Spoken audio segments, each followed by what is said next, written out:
33. No more of us, stunned and silent on the skin of the sea. This thunderous wet. We bob and bounce and spin slow, draped in a night sparkle. 34. The underneath turns its face to us. Leave them.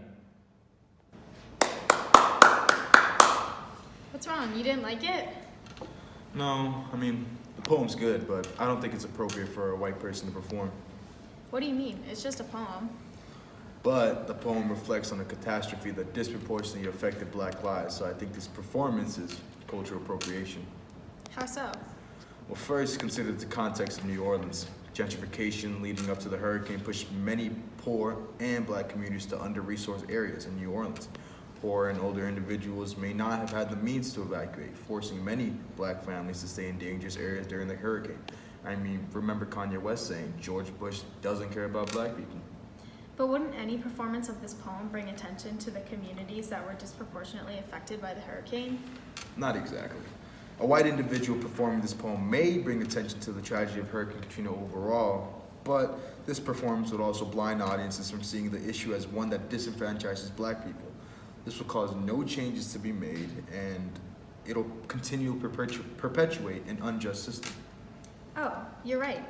This performance from a white individual leads to ignorance about an unjust black tragedy, since cultural appropriation is the inappropriate adoption of the customs, practices, and ideas of one person or society by members of another and typically more dominant people or society.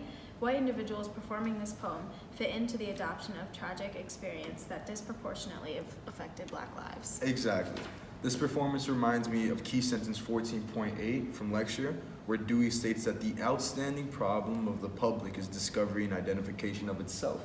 Dewey argues that affected individuals must work amongst themselves to create a public discussion. Performance of the poem by someone who is not black blinds the public of realizing who the affected individuals are and why they're disproportionately affected by the tragedy, preventing black individuals from guiding the public in the discovery and identification processes. I knew about the injustice affecting black lives. I just wanted to bring more attention to that issue by reading the poem.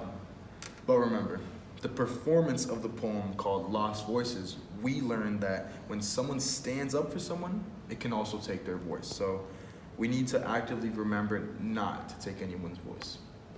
The problem with speaking up for each other is that everyone is left without a voice.